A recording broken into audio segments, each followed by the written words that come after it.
उत्तम साधक वह है जिसे यदि दरिद्रता में भी रहना पड़े तो दरिद्र बनकर रह सके और अभाव की कोई भावना उसे ना खटके, न उसके अंदर भागवत चेतना की आबाद क्रीड़ा में कोई बाधा पड़े, और यदि उसे समृद्धि में रहना पड़े तो यह भी वह कर सके और एक क्षण के लिए भी इच्छाओं वासनाओं के गर्त में न गिरे। धन या अपने व्यवहार की चीज़ों पर आसक्ति न हो, विलास प्रियता का दास न हो, या धन रहने पर जो आदतें पड़ जाया करती है उनके बंधन में बेबस ना हो जाए।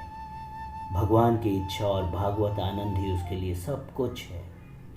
अति मानसिक सृष्टि में धन बल को पुनः भगवती शक्ति के हाथों में ला देना होगा और उसका उपयोग उस तरह करना होगा जैसे माँ भगवती अपनी सृजनात्मक दृष्टि से एक नवीन दिव्य प्राणिक और भौतिक अस्तित्व के सत्य, सौंदर्य और सुसामंजस्यमय संगठन और व्यवस्थापन के लिए निर्धारित करे।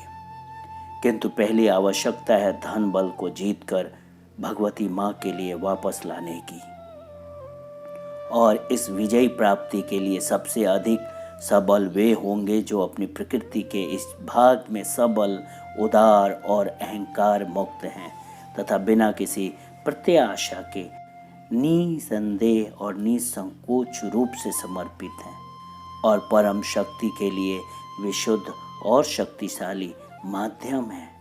प्रत्याशा के निशेष और निसंकोच रूप से समर्पित हैं और परम शक्ति के लिए विशुद्ध और शक्तिशाली माध्यम है।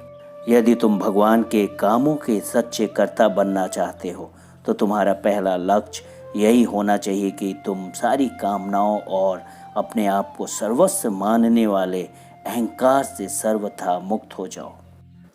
तुम्हारा सारा जीवन भगवान के प्रति अर्पण रूप और यज्ञ रूप हो। कर्म में तुम्हारा एकमात्र लक्ष्य हो भगवती शक्ति की सेवा करना, उन्हें ग्रहण करना और चरितार्थ करना और उनके कार्यों में उन्हें प्रकट करने वाला यंत्र बनाना। तुम्हें भागवत चेतना में तब तक विकसित होते जाना होगा जब तक तुम्हारी इच्छा और उसकी इच्छा में कोई भेद ना रह जाए। तुम्हारे अंदर उनकी प्रेरणा के अतिरिक्त कोई और प्रेरक हेतु ना रहे।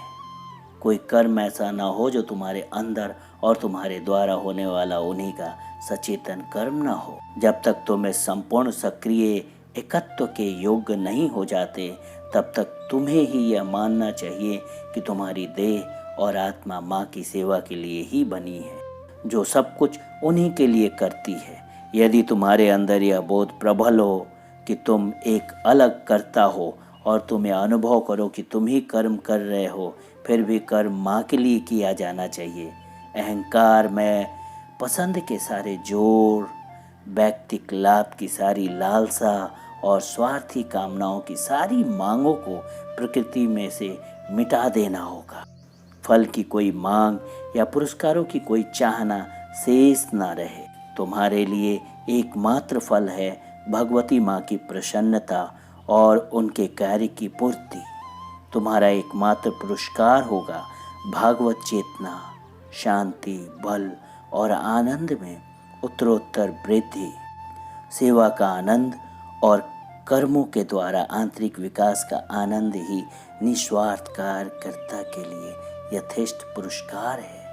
पर एक समय आएगा जब तुम अधिकाधिक यह अनुभव करोगे कि तुम यंत्र हो, कर्ता नहीं।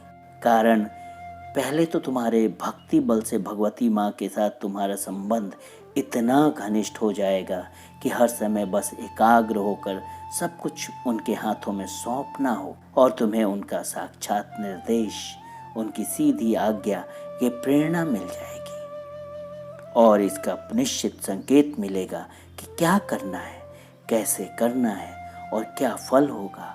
बाद में तुम ये अनुभव करोगे कि भगवती शक्ति तुम्हें केवल प्रेरणा ही नहीं देती, मार्ग ही नहीं दिखाती, बल्कि तुम्हारे कर्मों को शुरू भी करती है और पूरा भी, और तुम्हारी सारी गतियाँ उन्हीं से निकलती है।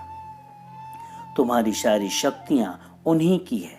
तुम्हारे मन, प्राण और शरीर उन्हीं के कर्म के सचेतन और आनंदमय यंत्र हैं, उनकी लीला के साधन हैं। स्थूल जगत में उनकी अभिव्यक्ति के सांचे हैं। इस एकता और निर्भरता से अधिक सुखद स्थिति और कोई नहीं हो सकती।